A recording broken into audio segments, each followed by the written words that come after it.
Call this meeting to order. Please stand for the invocation led by Mr. Mason Howard and our pledges of allegiance led by Mr. Ron Damiano.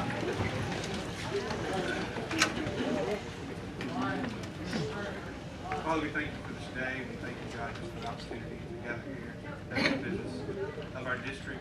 Father, I pray that you give us wisdom. Father, give us insight, give us understanding, God, into all of the matters that we'll be discussing tonight. Father, I thank you for this great district. I thank you for the many people who are involved, Father, whether they're employed here, whether they're children here, their parents. God, I just pray that we would honor you, Father, through our district, God, with our kids, with our employees. God, just be with us tonight as we conduct this business. Help us to honor you. Father, help us to always put you first. Father, I thank you for our administration, for this board. Father, I thank you for your son, Jesus. In his name we pray. Amen.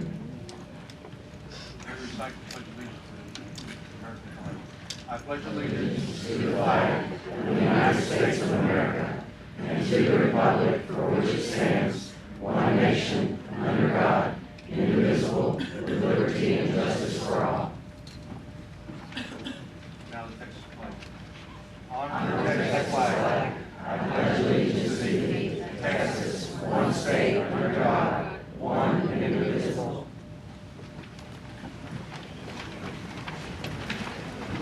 Thank you. This is Christy Corey will now conduct a public hearing to discuss universal breakfast waiver for the school year 2014-15. This is a public hearing, so audience participation is invited at the conclusion of the presentation. Mrs. Corey.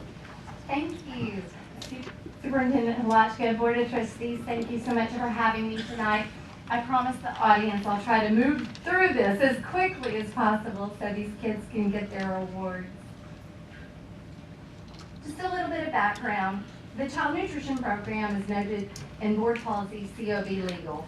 Texas Education Code 33.901 now requires that school districts with campuses that have a population that's 80% or more eligible for free and reduced meals provide breakfast to all students at no charge. This is a state law and it's not a federal regulation, so there's no funding provided by the state or the USDA. Texas Education Code and Texas Department of Agriculture allow school districts to opt out by seeking a waiver. Just some current breakfast information about the NBISD. Right now we offer breakfast in all campuses. 2 of our campuses offer universal breakfast programs. These campuses offer breakfast in a unique way. For instance, Jane Long offers a breakfast in the classroom program, and OA Fleming has a morning breakfast celebration. Child Nutrition claims each of the students at their individual status. So a paid student, we would receive the paid reimbursement, a reduced student, the reduced reimbursement. If a paying child student, the meal is claimed, of course, at the paid rate. In a free breakfast for all program, the district doesn't charge students for their meal. In order for breakfast at these campuses to break even because of the large numbers, a large number of free and reduced kids must eat in order to make it financially successful. In other words, the free and reduced meals help subsidize the paid breakfast. To make a free breakfast for all program successful, you need to have something such as breakfast in the classroom or a breakfast celebration like at Fleming. And because that's so difficult, in some cases it just may not work for some campuses. In this case, a one-size-fits-all approach may not be the answer. Here are the campuses that we are requesting the waiver for. Currently, Lighthouse Learning Center does not have 80% free and reduced, but when Texas Department of Agriculture pulled the information, they did. Their numbers fluctuate. Velasco, Fleming, Jane Long, Ogg, Lanier Middle School, and Freeport Intermediate School are all currently over 80% free and reduced. In fact, Freeport Intermediate just passed that last week. Rouse's ISD would like to continue to work individually with campuses to meet their needs. So by requesting this waiver, it doesn't mean we can't have a free breakfast for all program there. It simply means that they wouldn't be mandated to have one. So we'd like to have the opportunity to work with those campuses to best meet their needs and not require them to do something. At this point in time, in alignment with Texas Department of Agriculture policy and Texas Education Code, we invite the public to comment about the universal breakfast waiver we're requesting. Are there any comments or questions I can answer? Hopefully. I promise. I'm sorry I get nervous, so hopefully I can. Nervous. Talking in front of a crowd is not my thing. No, what we are requesting is a waiver so that the state has mandated that we do it. We're requesting a waiver to not have to do it and to be able to do it if it works for the campus only. The waiver provides us that option.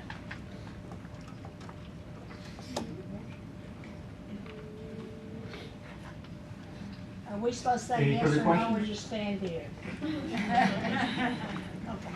This is just a time for you to be able to ask questions if you have them. So how are you deciding, which is applicable if you go ahead and do the waiver? It's based on data. We, in our system, we have, of course, children who've qualified for free and reduced meals. We look at the percentages by campus, and as of last week, these are the campuses that, as of last week, were 80% or more free and reduced, with the exception of Lighthouse Learning Center, which were required to ask for because when TVA pulled the data, they were at 80%.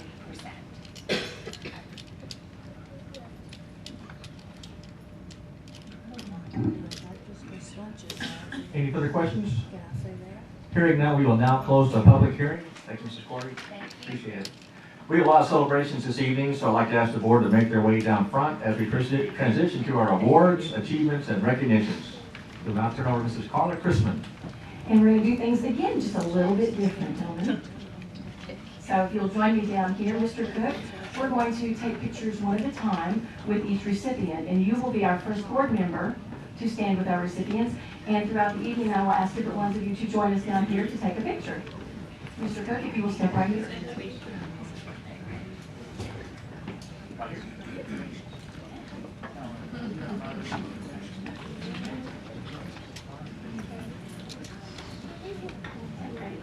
Mr. Cook, Dr. Halaska, board members, and our guests, it is always my pleasure to bring the awards and recognitions of VISD to you. Tonight, as you can tell, we have a full and exciting house. Our first recognition acknowledges one of our 4 VISD partners, Baystar Printing. Kay, are you here? I'm not sure if she's been able to make it through the crowd. She may not make it. I know I did see her. Baystar does a lot of our printing yearly for us, and this year they really came through in the nick of time for us because hot off the presses. Hot off the presses. We have VISD's very informative fact sheet. This covers all the good things you need to know about VISD for our folks moving in, for the folks that are living here, and for all of us. Please take a copy before you leave. They are wonderful and beautiful. And Baystar did the printing and Tammy Sophia did the design. So they are lovely. Members?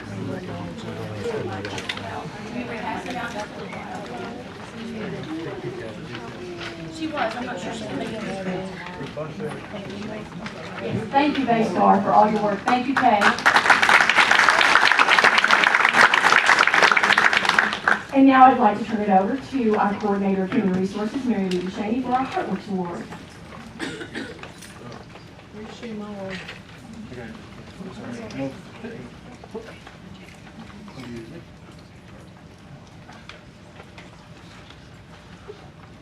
Good evening. It's my honor to present to you the HeartWorks recipient for March, Mr. Aaron Brandon.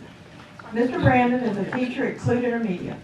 Mr. Brandon received the HeartWorks nomination from his assistant principal, Mr. Wiggins, for stepping up when there was a campus need. There was a need for a class to be covered, and Mr. Brandon volunteered his conference period in order to make sure that student needs were met. Mr. Brandon's flexibility and resourcefulness are greatly appreciated, as are his commitment and willingness to go to the extra mile for students on his campus. Mr. Brandon, please accept this dinner for two from our 4BISD Kids partner, El Chicos, and a certificate on behalf of Dr. Alachka and the board for going above and beyond to make BISD a great place to work.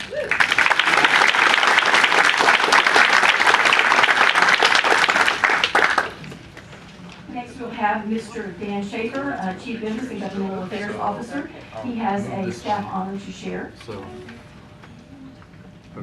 Thank you. The TASB Risk Management Fund members who view risk as an opportunity to improve and reduce costs were recognized this past month at the TASB conference. BISD's Safety and Security Specialist, Margaret McMahon, please come up, was awarded the TASB Risk Management Fund's Innovative Award for creating a safety resource center, basically a mini computer lab, located in the Maintenance and Operations Department.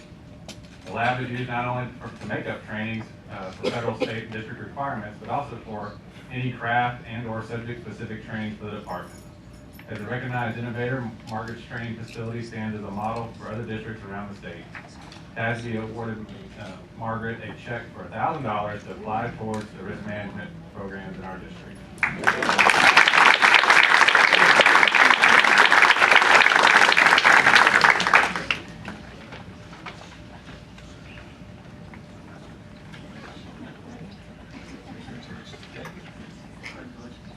Now it's my pleasure to announce our assistant principals and principals of the year.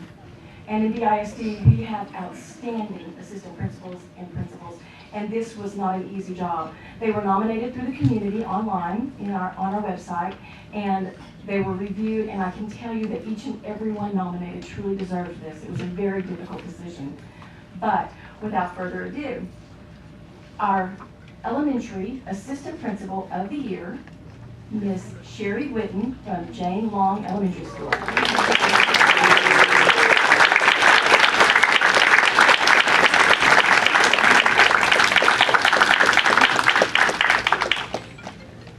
Our secondary assistant principal of the year, Ms. Brooke Merritt from Brazos Port High School.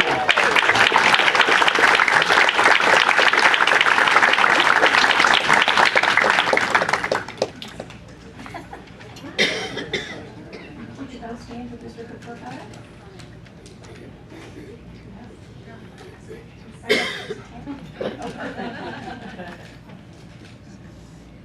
And now, congratulations, ladies, if y'all will join the board up here.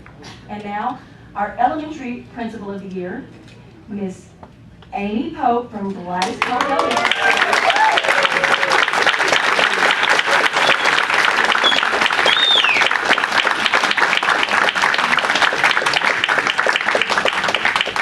You can tell they didn't know.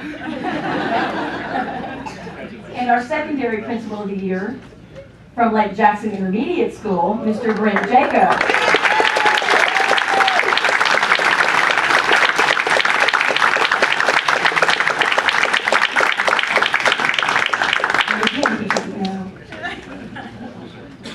We'd like to have a picture with Mr. Cook.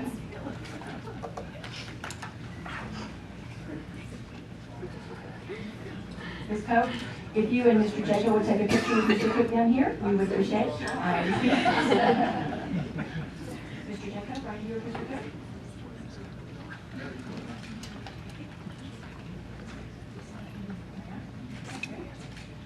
Congratulations to our assistant principals and principals of the year.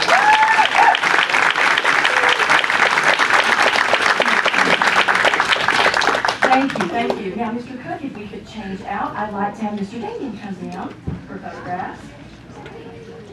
And now we would like to begin our student acknowledgements. All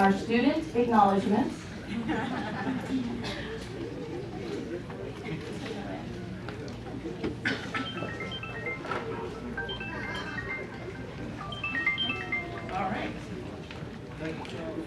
From our Port Freeport, we have Tristan Moritz for winning the contest of Take a Child Fishing for the Port Freeport.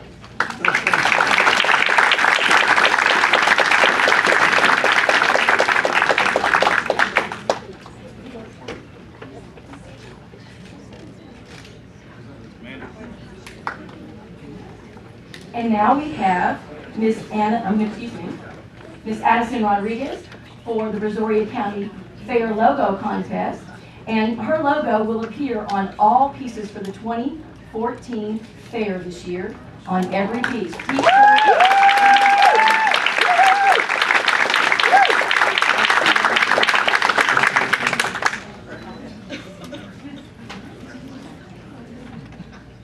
Now I'm very pleased to introduce to you some very talented Ewood actors. Several students from Brazos Wood, under the direction of Miss Carrie Cormier, recently placed in the UIL one-act play. Anna Lindhoff, all-star cast.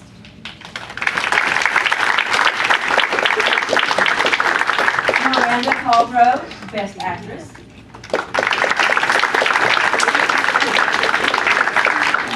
Matthew Vasquez, honorable mention. All-star cast.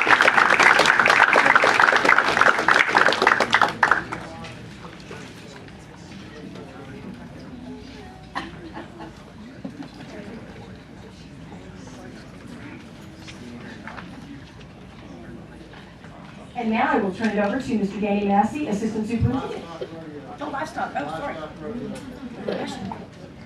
Okay, yes, our livestock, Houston Livestock Show and Rodeo, our local winners, Trinity Erickson.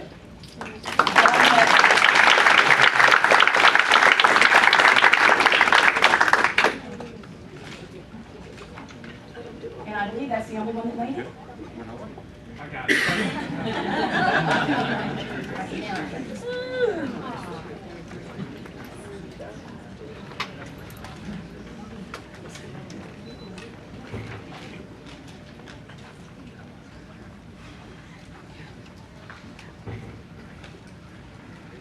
And I believe now we have Mr. Massey with athletics. Thank you. It's my pleasure to introduce our swimmers and powerlifters that made it to the regional and state competition. We know that performing at high levels requires a commitment from our coaches, athletes, and parents as well. So thank you, parents, also. We'd like to honor our Brazos Wood powerlifters, coached by Jim Ashworth. These are the powerlifters that qualified for regional competition. Stephen Gonzalez.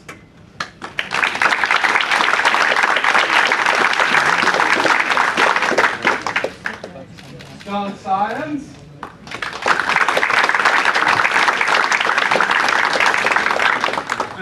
Jacob Rios.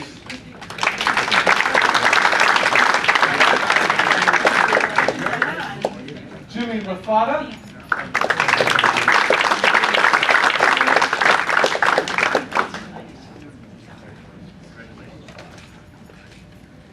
Eric Himling.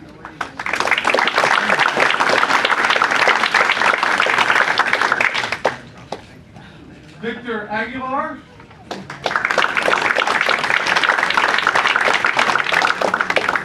Victoria Aguilar, I don't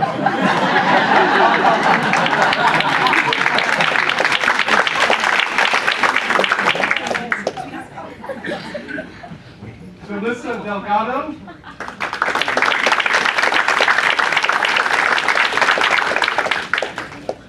Brooke Beckham.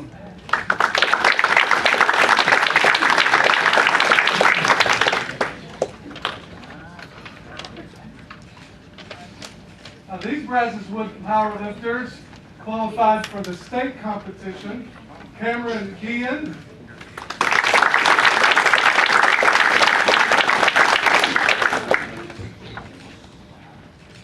Brianna Hernandez.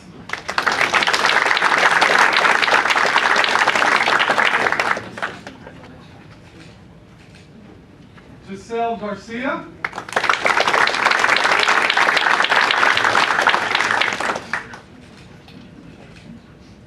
Sydney Platt.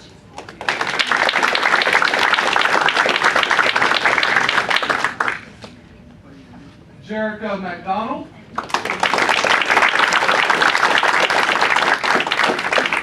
I love you, Boo Boo.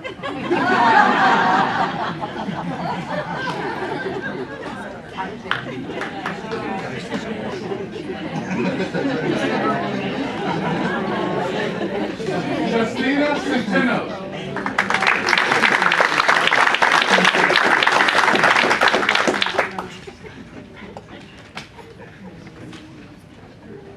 Now, our Brazos Port powerlifters, coached by Brad Nelson, that qualified for the state competition.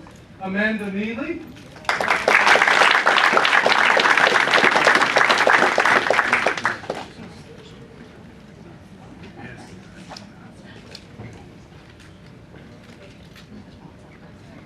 Griselda Cerna.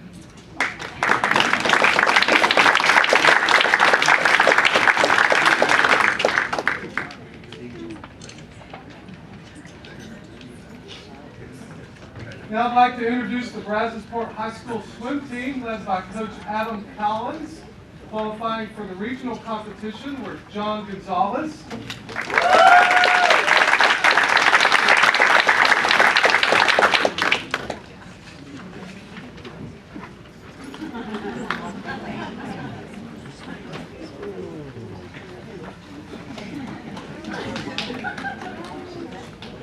and this swimmer also received academic all-state recognition, Sierra Schaefer.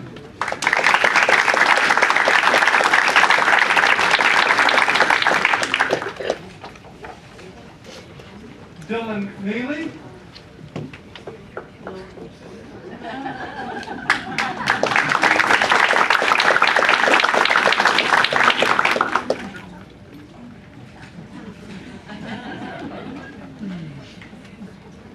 And this swimmer also qualified for academic all-state recognition, Amanda Neely.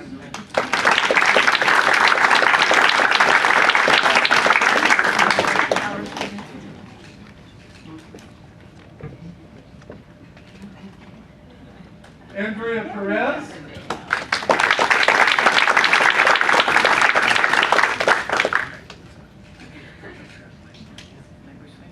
Shayla Ford.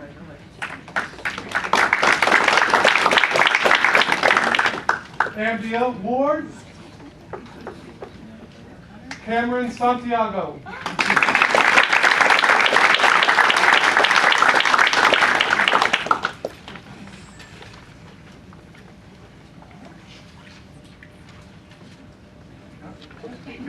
Yes, sir. All right.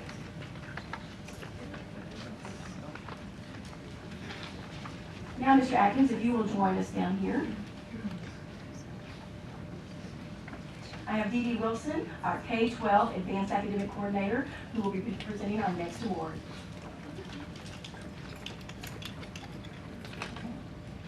Hi.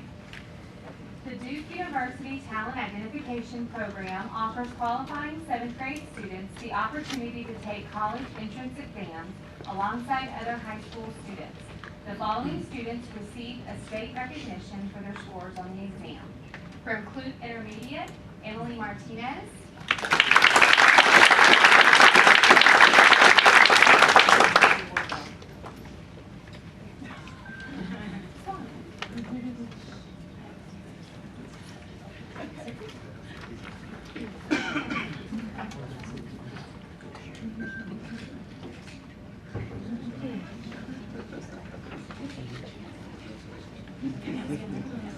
Isaac Tepperman.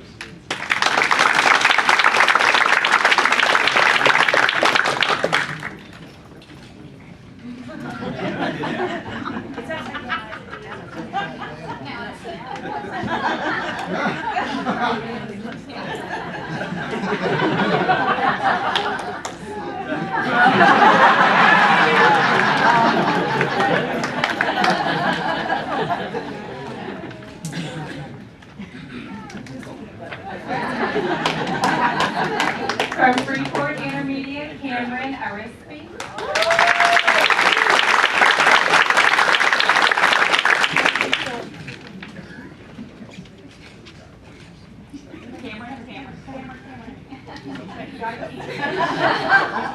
Yeah, hold it up.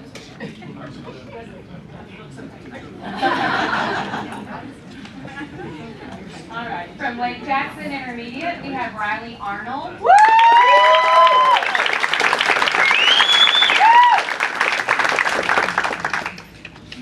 So proud.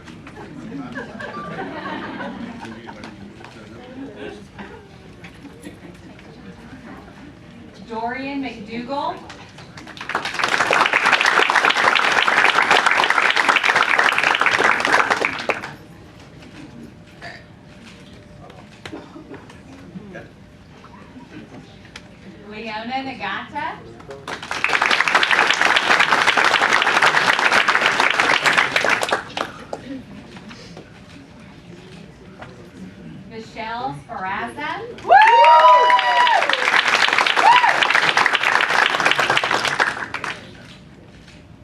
here, Shell.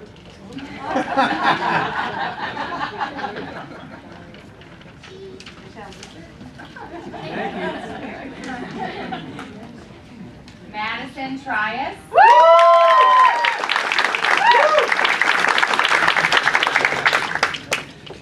That's my sister. Maddie. Logan Vincent.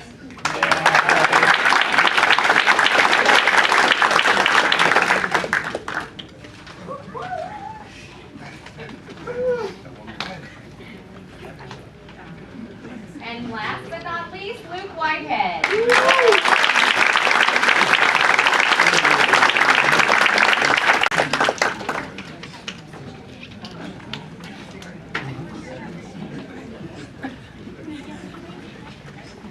Now, Mr. Atkins, if you will trade out for Mr. Howard. I would like to have Karen Ferguson, our coordinator of career and technology education, come up.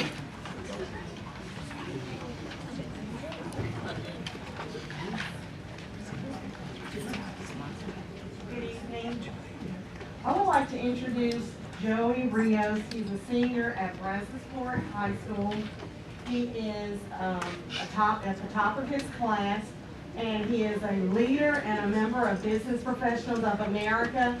In the past 2 years, Joey has competed in the state leadership competition for Business Professionals of America. Last year, Joey competed, and he was number 20 in the state of Texas. And this year, Joey competed in database application. He's number 14 this year in the state of Texas.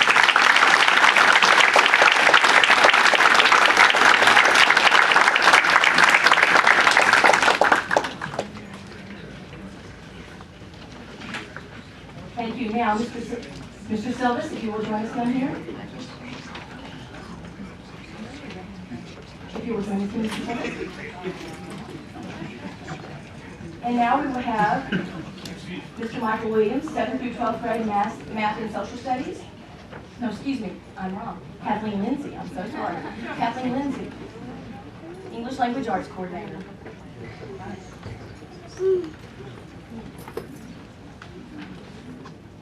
Good evening.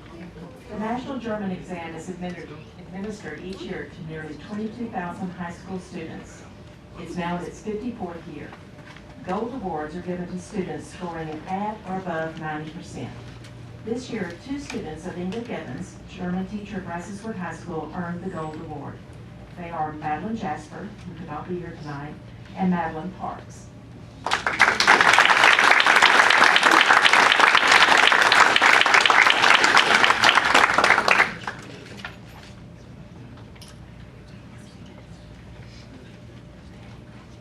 Now we will have Mr. Williams, 7th grade through 12th grade math and social studies coordinator. The Fort Velasco chapter of the Daughters of the American Revolution sponsors the Good Citizens Award each year. This year they honored 3 students from our Brazosport ISD intermediate schools. These Good Citizen Award winners were selected based on the following qualities: dependability, service, leadership, and patriotism. This year's Daughters of the American Revolution Good Citizen Award winners are, from Clute Intermediate, Jessica Clayton.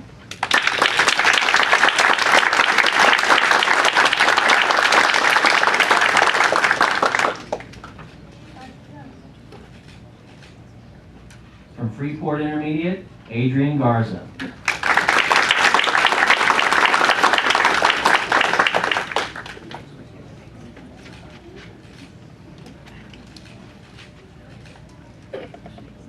And from Lake Jackson Intermediate, Aria Steffen.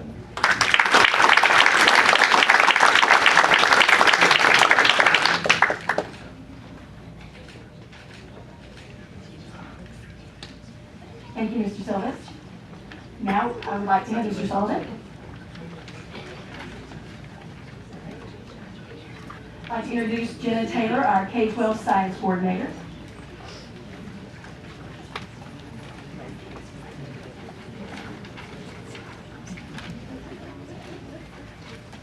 The ISD would like to recognize the Brazoria County Science Fair winners.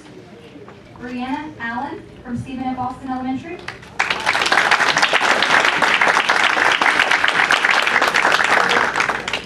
Jesus Alcaraz, Stephen F. Austin Elementary.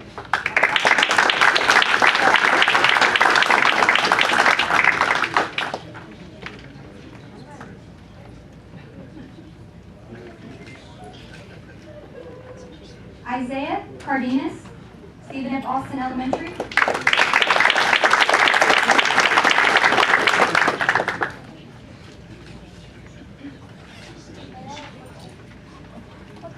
Jacelyn Van Dyke, Stephen F. Austin Elementary.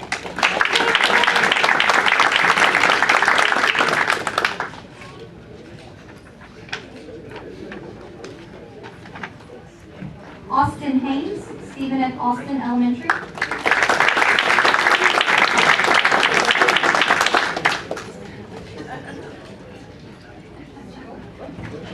Christian Little, Stephen F. Austin Elementary.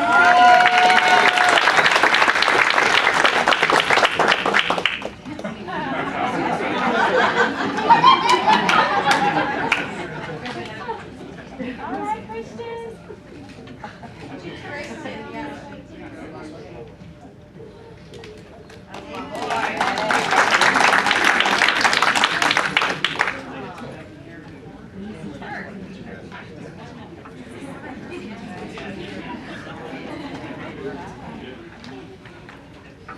Sylvia Ramirez, Clute Intermediate.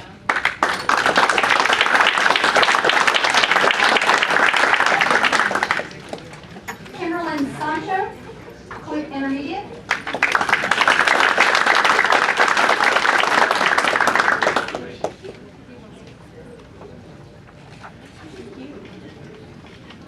Jasmine Ramirez, Clute Intermediate.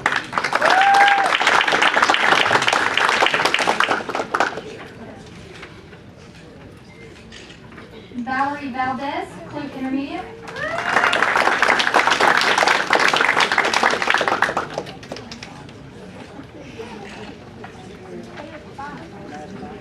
Jared Pearson, Rasco Middle.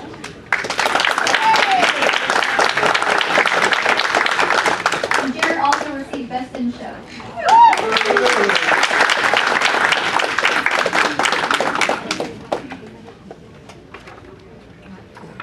Angela Grace Huffman, Rasco Middle.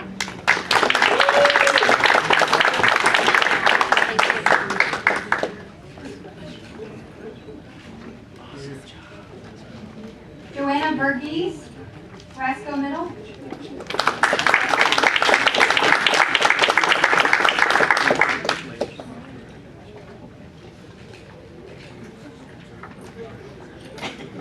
Matthew Phillips, Rasco Middle.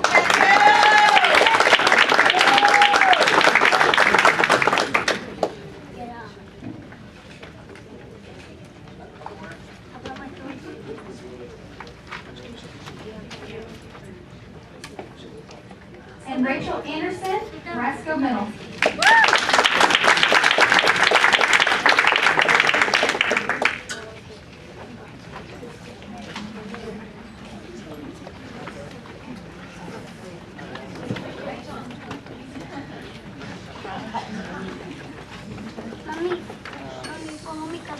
Thank you, Mr. Tobin.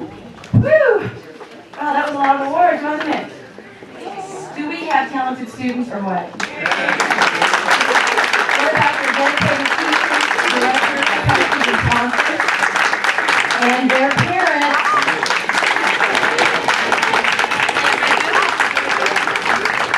This does conclude our awards for this evening. I want to let you know that next month we will have many more outstanding staff and students to recognize, so be ready.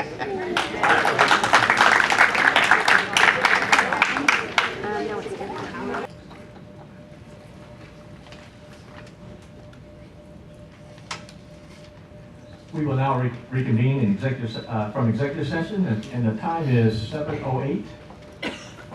And I will now turn over to Dr. Halaska. Thank you. Our consent agenda is filled with a lot of decisions and opportunities in our district, and I'm excited to share a few of these with you tonight. First, under bids and reallocations, you'll see a shift in our bond funds from fencing to playground equipment. Our fencing came in at a lower cost, and the playground improvements were a little higher than projected. The Citizens Bond Oversight Committee has approved this reallocation, and Polk, Griffith, Fleming, Austin, Velasco, and Lanier will be the first campuses to have fencing installed to support our safety and security improvements. You will also see the bids related to summer projects, including an internet filter upgrade, whiteboards, and a construction manager at risk for our larger renovation efforts from the 2012 bond.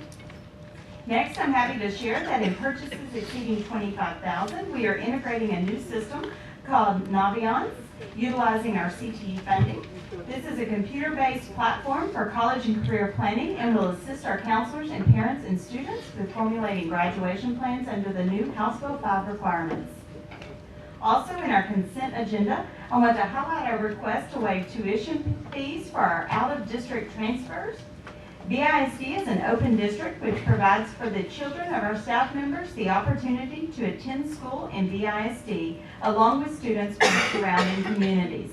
Currently, we have about 251 students that have selected to attend BISD. This waiver not only benefits our employees, but also brings in additional funding for our district. These are just a few of the highlights from our consent agenda, and I'll turn the meeting back over to President Cook at this time. Does anyone wish to pull any items from the consent agenda? Is there a motion to approve the consent agenda? Second? Second. All those in favor, signify by saying aye. Aye. Opposed by nay? The consent agenda carries. Our first action item is termination of for a contract abandonment. Mr. Whitehead? Thank you. The following action is in alignment with Board Policy DFAA and DFBA. Board members, on behalf of the Brazosport ISD administration, the superintendent recommends the proposed termination of Oscar Sanchez's term contract and Mitchell Hernandez's probationary contracts for the reasons outlined in executive session, which include contract abandonment. It further recommends that the superintendent be authorized to notify the above stated employees of this board's action. I move that the board approve the recommendation of the superintendent to propose termination of Oscar Sanchez's term contract and Mitchell Hernandez's probationary contract for the reasons outlined in the executive session, and that the superintendent be authorized to notify the above stated employees of this board's action. Second. Any further discussion? All those in, yes, sir. Just want to be clear, all district paperwork is in place.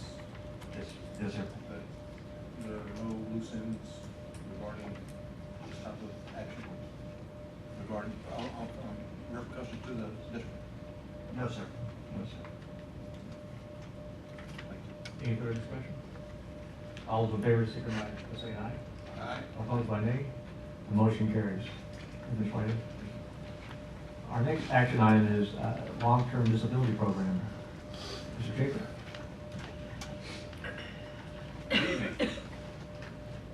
In accordance with Board Policy DEC Local, along with Strategic Objective Number 2 regarding recruiting and retaining staff, as part of the district employee morale improvement plan, administration has been looking into options for restoring an employer-paid long-term disability program. During the financial situation a few years ago, the district had to make a rather tough decision to eliminate this program at that time. Employees who wanted coverage were offered a plan, but they had to pay for it.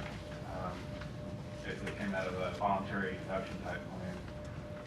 Currently, we have 415 employees who signed up for coverage through the district, and others obtaining it on their own.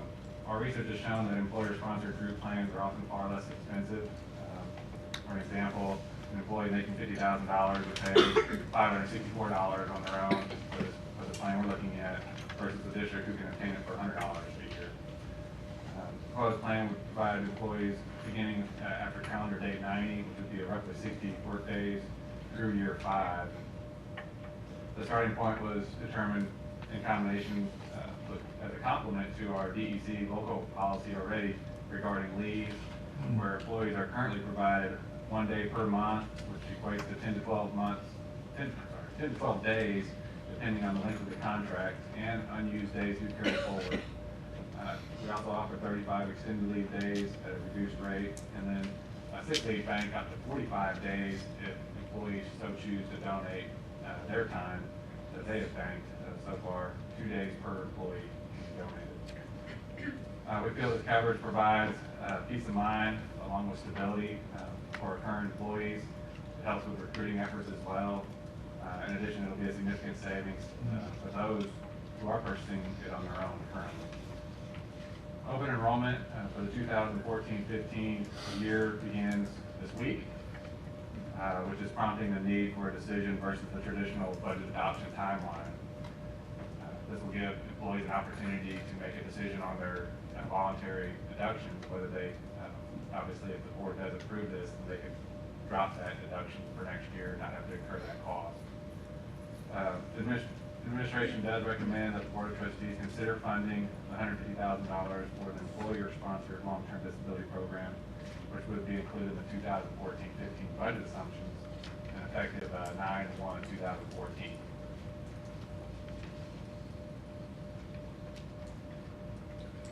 Any questions?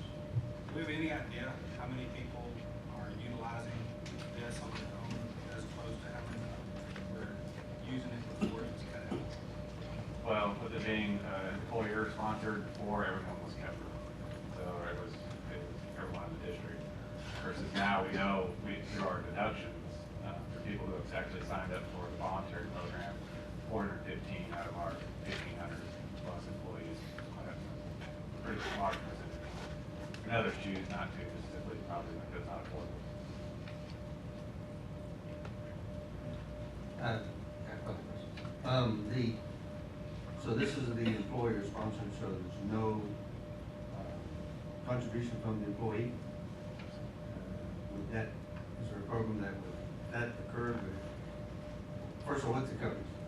The coverage, it currently is 60% of gross pay after 90 days. So after 90 days, it covers you through 5 years. And it's capped out at a dollar amount. We're looking at, still working out the fine details because it's not effective until 9/1, and we have a number of quotes that we received, just trying to see how much, from an estimated standpoint, how much it's going to cost. Worst case scenario was 150,000 presented. Hopefully that number will go down, particularly through our process of. Is there any program where an employee contribution could be added and would expand the program? Well, actually, we will still offer a shorter term program, and they could supplement with a longer term, but the way this works is that you can't be double covered for these long-term disability programs, that they will cancel each other out. But say a new staff member doesn't have any bank days, up to 90 days would be a pretty tough situation. So they could purchase a shorter term beginning at day 5 of being absent through day 90. Looking at the cost there is roughly $30 a month. If they want to choose to select that. It helps for employees who may become pregnant during, because it actually covers, even if the district's still paying you on your local leave, that short-term disability program pays you as well, so you get basically a little extra money compared to what you would be making while you're working. So there's some different options with a gap if employees so choose. But the reason we selected the 90 days is because we encourage people to save days as much as they can. Obviously you need to take it when you're sick, but you don't need to take it if you're not sick. Obviously we want people here at work when students are in session because it makes a big impact on student performance. And so we encourage which is why our local and state days always rolled over, but our local days, we don't have to let them roll over, but we do because we encourage that we want people to utilize them when they need it and save them when they can for situations where later in life they may have an issue. And so we feel our DEC local complements this program and provides the coverage that would be ideal for our faculty. Well, April 9th, beginning of enrollment, how long, what's the enrollment period? Enrollment, it actually goes, that's when the enrollers will be out on campuses. They can, if an employee misses that timeline, they can go to another campus. They'll be able to use time during the summer for makeup sessions. So there's a number of opportunities, just that's the schedule in order to get 19 campuses and departments all covered between now and This will be a third-party group, yes. not through the state. No.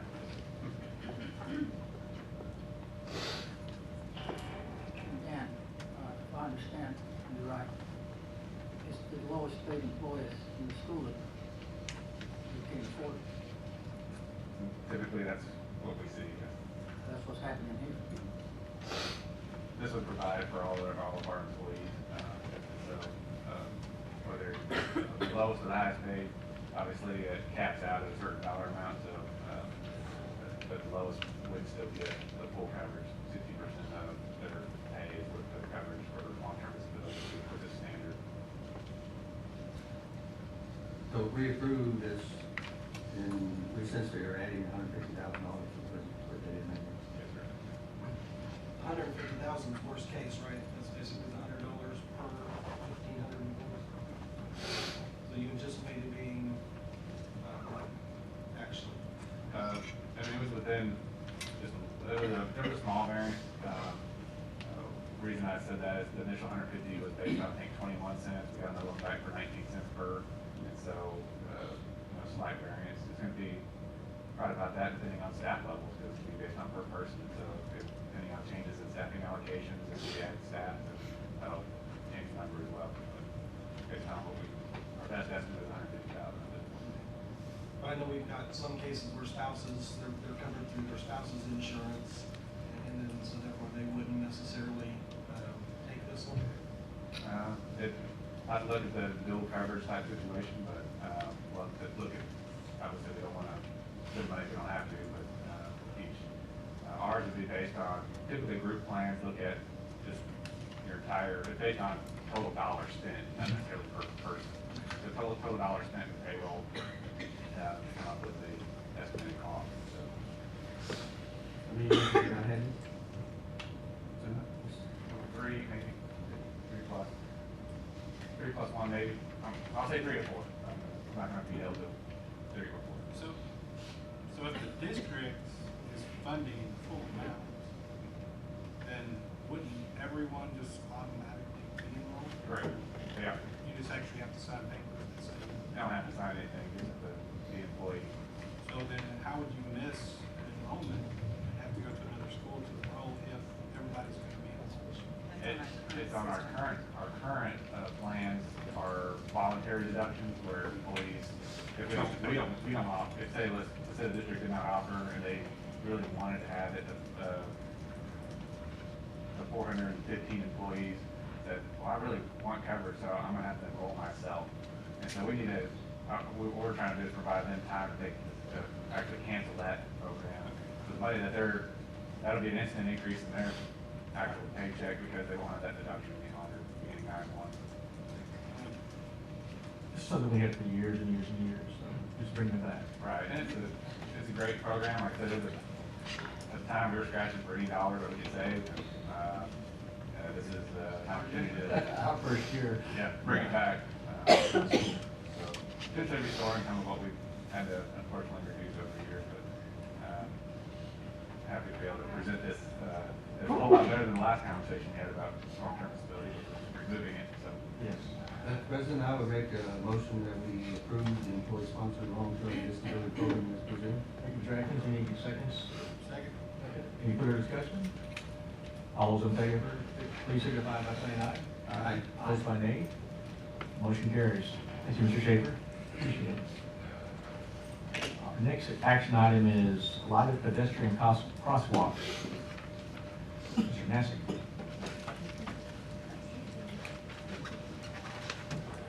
Thank you. In accordance with Board Policy CH Local and Strategic Plan Objective 3, which says BISD facilities will be equipped and maintained to exceed the highest standards of quality, safety, and innovation. It is my pleasure to introduce Clute City Councilwoman Ms. Shelley Key.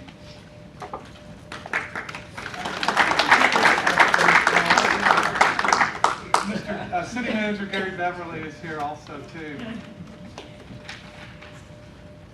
Hi, thank you, Mr. Massey.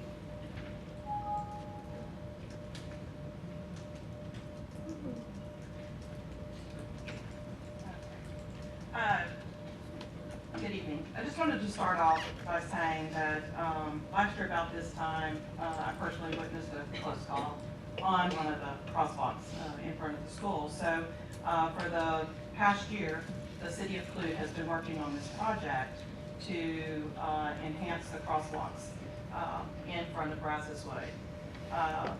Currently, has always been 2 pedestrian crosswalks at Brazos Way. Where I witnessed it was on the main crosswalk in front of the high school, like coming across the administration building. And it was on a night like tonight where there's a band concert, and it was very dark. And we were coming out, and literally it was a grandmother and a child crossing the crosswalk, and a car was coming at a nominal speed, the speed limit, but did not see them. And the grandmother pushed the child out of the way, and screeching called to the car, and she fell to the ground. Everybody thought she was actually hit, but fortunately she was not. It was just that close. But it was very dark. The City of Clute does have plans to enhance the lighting. That's a project as well.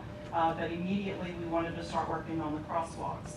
So we purchased what we call a lighted crosswalk, and it is activated automatically just by motion. And once you hit the beam or cross the beam, the lights automatically will activate, and they're embedded into the ground by bollards coming across both sides, and they shoot out up to 400 feet from the crosswalk itself. In addition, there's large poles on each side that have additional beams that will shine out the 400 feet as well, and they're blinking all at once. So we have a video that you'll see in just a little while that shows it. It's very, very bright at night. It's definitely a visual that an oncoming car will know there's something up ahead, but it's also very visual during the day, which brings up the second crosswalk. And when the city purchased the first crosswalk, we were excited and we were ready to install until we came out to execute the install and looked at both crosswalks and could not decide from the city's perspective which one needs the lighted crosswalk. So we had several meetings with the school district, Mr. Massey, the school principal, Ms. Phillips, the police department was there. The school police department was there, and Mr. Craig and Mr. P was there as well. And we discussed the crosswalks. We even discussed maybe eliminating one, and there was a lot of talk on that, but it was a consensus that if you did that, you would also be spending money to build some sidewalks and ADA requirements, and that could be more than what this interlocal agreement is for. So that's the consensus with the school district is their recommendation to keep both crosswalks and light up both crosswalks, eliminating the chance that we have one safe route and one not as safe route. I don't think it'll ever eliminate the liability, but we also are thinking of the liability that we are going to help make the safest place there is for pedestrians to cross, students and pedestrians. Make it as safe as can be, and hopefully we won't have any catastrophe. So the City of Clute has asked the ISD to consider an interlocal agreement to assist funding lights for the second crosswalk. The City of Clute will be responsible for purchasing and installing and maintaining the lights. So we're just asking for the purchase of the equipment for the second crosswalk. We will still provide the labor to install it, and we will maintain it. So I think we have a video if y'all would like to see during the daytime and the nighttime.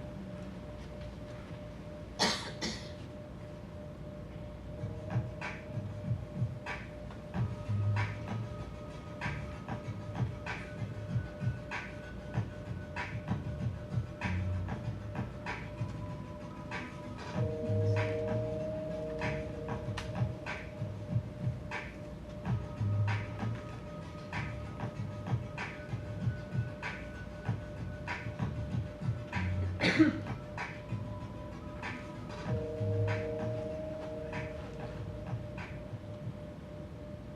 one thing the video doesn't depict are the two side, what I want to consider spotlights that are large and that shine out. That's the first thing that you see, but that gives a good idea. So basically, the figures that are current, and we checked this today. I think Mr. Beverly checked to make sure that the pricing, because we purchased it several months ago, probably about 6 months ago, and when we purchased it, it was $21,700. The estimated labor is $5,000, which the city will also take that on. So the total cost for each crosswalk is $26,700, totaling $53,400. The interlocal agreement that we're proposing as that the school district will partner with us at $20,000. So less than half the cost, and again, the city will maintain it. Does anyone have any questions? Seconds? Yeah, so you guys have purchased the first system? Yes, sir. The installation cost is for one or two? Two. So 5,000 for both of them? Actually, to be honest with you, when we got a bid for installation, it was $8,000 each crosswalk. But we have a very ambitious public works director right now, and he actually loves to save money. And so he got with the company and got instructions on how to do it, and he's very confident that he and his staff can install this. So we went ahead and predicted the labor and to do it. Just a little history, our public works director came from a lighting company, and that is his background, so he's very confident.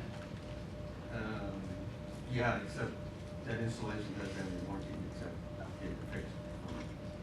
That's correct, from another taxpayer entity, I understand. Yeah. The second, I've got mine pulled up. The second, or the crosswalk by the vocational building. Yes, sir. I mean, that's used, all the time during the day. I mean, that's classes going across the street, et cetera, and blocking all the traffic, and everybody's rushing to get done. I guess I would question how much that is actually needed, lighted for, the evening time, and if do we want to encourage that use? I mean, because I don't think anybody parks in the vocational building to go to the performance across the street. Now I can see, and you park on this end, I don't think you're going to go there to go across. I'm wondering, do we want to encourage that second one being lit? I mean, the first one is a no-brainer. I mean, history-wise, when that thing was put in the very first time, and widening and all that kind of stuff. Mr. Atkins, just being in having a band student, and they have a lot of activities, and especially during football season, they definitely do park. When parents will park across the street, and they do walk across there. Of course, it's not all year long. I realize that, but I don't have a student in other nighttime events. I can't speak for those, but I do know that it is used at night. But again, this is very visible during the day, and that crosswalk is very active during the day, so the lights would be tremendously effective during the day as well.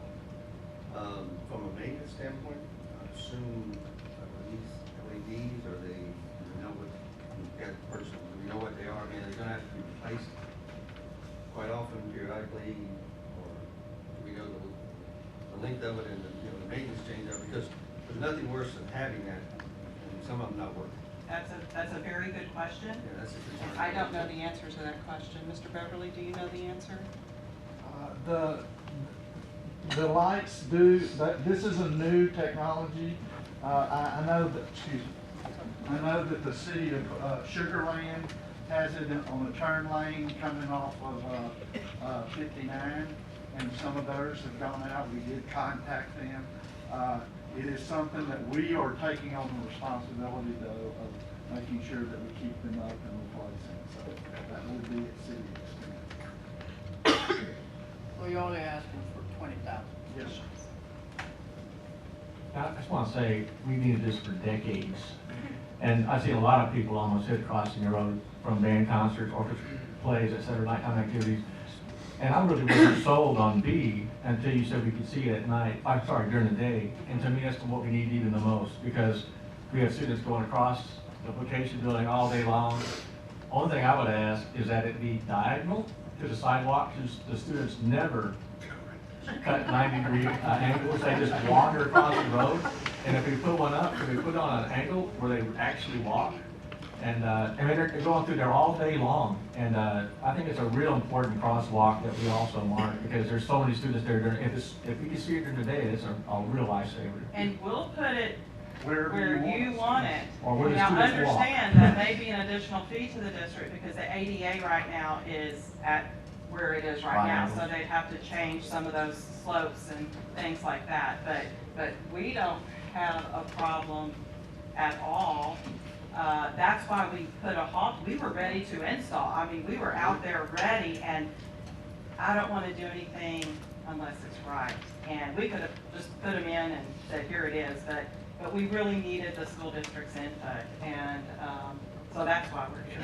If you're a driver and you're going down Breathlesswood Drive and heading west, you never know if the student's gonna step out when, because they step out from that sidewalk at any time, they never follow the crosswalk. That's why I think if we put a diagonal crosswalk, maybe it hurt them in the same pathway and drivers be more aware that where they're gonna be, just a thought.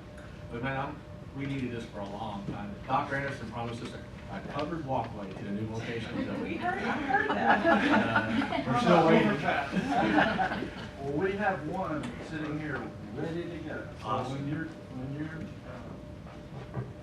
we're excited about it. We feel like it will be helpful. Very cool. One of the things that may be considered here too is today or maybe yesterday, the Dow Community Grants came out for application. And we're not eligible as an education entity, but municipal entities are. Is there any possibility the city of Clute would be interested in applying for a grant and would be happy to help out in any way that maybe all of us could save a little money? That is a great possibility, and I'm not saying that we can't do it. The thing with the Dow grant too, and they're very generous, and they usually split it up very evenly. We have a lot of things that we that have been asked to apply for that grant for, from the fire department to the police department to, I mean, there's and you almost have to choose one because you know you're not going to be granted two, because they do like to disperse that in the community. So probably not this year, but since we've already have a list going, but that would be something to consider for future crosswalks, maybe not these, but because I anticipate that once these go up, we're going to see that they will be necessary at other school crossings as well. Any more questions? I was just going to comment, I think the bigger benefit comes from the area floodlights than the little ones that are crossing the street.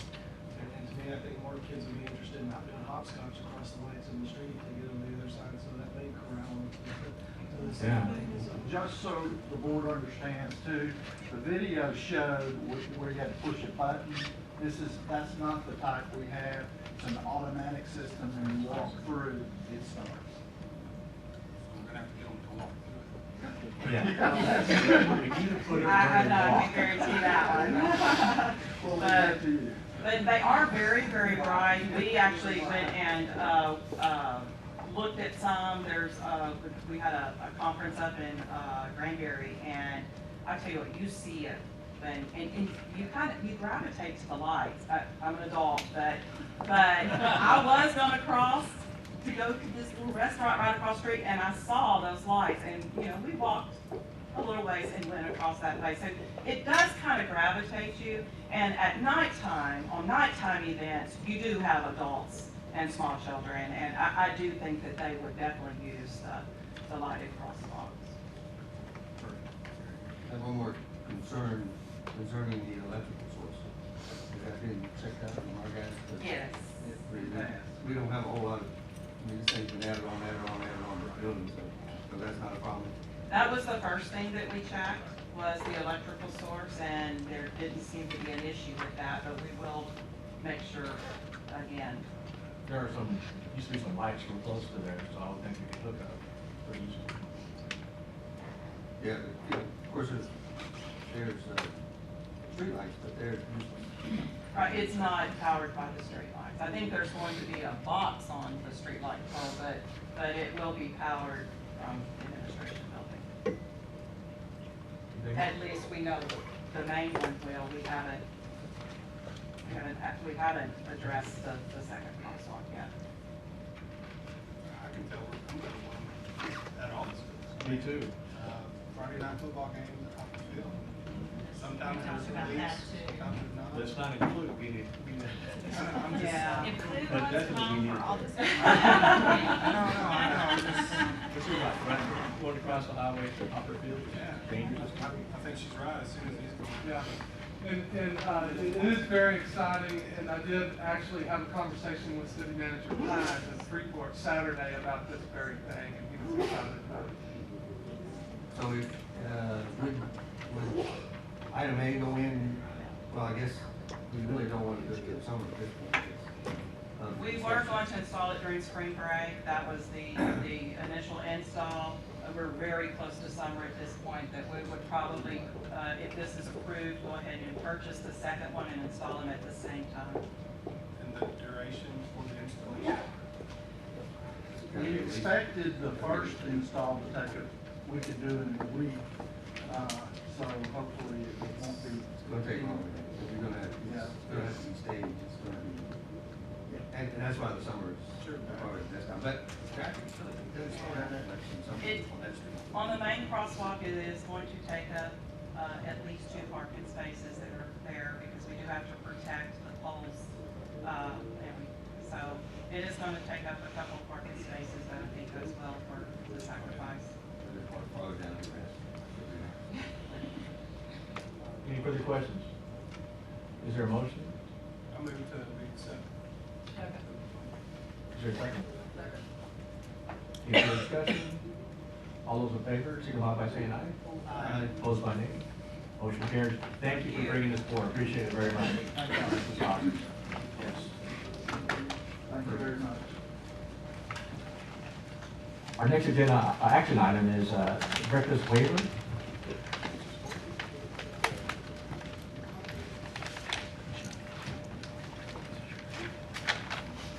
Good evening once again.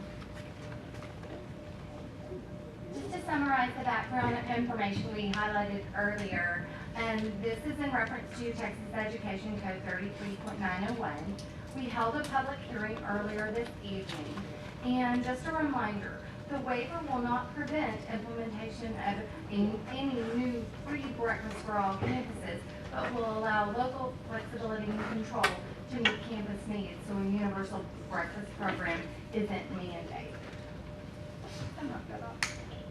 The recommendation is that we approve submission of the waivers for the following campuses, which is Jane Long Elementary, Fleming Elementary, T.W. Ogg Elementary, Lighthouse Learning Center, Velasco Elementary, Lanier Middle School, and Freeport Intermediate.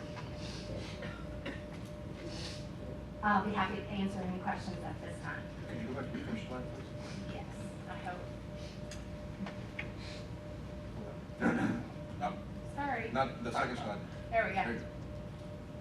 Could you explain the reminder? I'm not quite sure. Do you want me to put, yeah, let me just kind of put it in real words. Right now, this is telling us we have to have some sort of universal breakfast program at each of those campuses. Each of those that were listed. Each of those that were listed, that we have to offer free breakfast for all students, the paying students, the reduced students, the students that normally would pay when they come in. What the waiver does, it allows us to continue to offer free breakfast at Jane Long and those campuses that we choose to have a program at, but it doesn't mandate that we have to have one. In this case, if we don't approve the waiver, then we are going to have to put some kind of a breakfast program together at each of those locations to offer free breakfast for all. Because our schools, many of those only have one serving line, you couldn't possibly get kids, all those kids, through that serving line in time. So you would have to have some sort of a program in order to facilitate that. We, of course, still have the option of doing that with those campuses, and I called both Fleming and Jane Long, and I said, I want you to know this waiver doesn't impact you at all, and that we will continue to do the breakfast programs that we have there now, and so forth. But it really, a program like that takes excitement on the campus to really make it successful. And different campuses have different goals and different needs, and we want to be respectful of that. It's a mandate without funding. That is correct. And another thing with that, right now child nutrition is funded because we have fund balance. Should one day child nutrition not have fund balance, then it becomes the district's obligation to pay.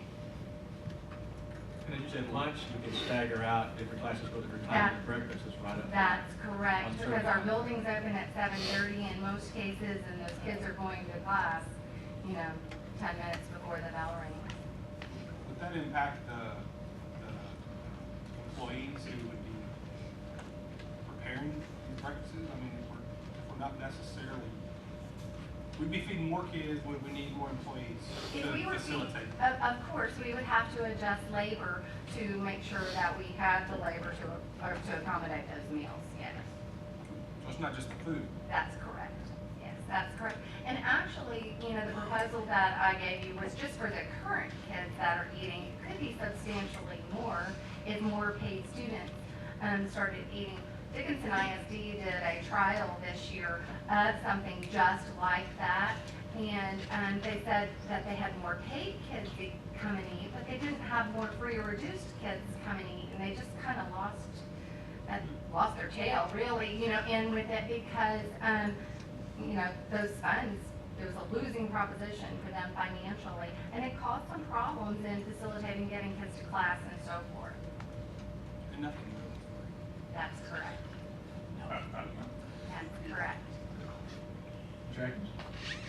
Well, I struggled with this when I got it on the board book and asked questions and wrote questions to Karen, et cetera. And I think I'm on the page now that we're not looking to not do at Fleming and Jane Long what's been successful. Absolutely, that's absolutely correct. To me, when you ask for a waiver for them means you don't have to do it. And I'm hoping that if we get the waiver for those two schools, it's not going to affect our reimbursement. Yeah, reduced it will not. And I explained to both of them yesterday, if they should choose to want to do something else, this would give them the option to do that. And so since I was asking for it for the others, I went ahead and included them as well. This waiver is basically so we have local control. Correct. Well, yeah, and to me, what I was concerned about is that, both Jane Long and I think when I visited Fleming, we discussed it. I thought it was pretty unique that they can do it in the classroom and not lose instructional time or do it earlier. I guess Fleming's doing it They do it before as a school. meet and, have stuff on the board and the screen up there. Of course, they have a good setup where they have it, they can do that in the cafeteria versus the gym and all that kind of stuff. But to me, this is, potentially this could be a good thing for the other schools.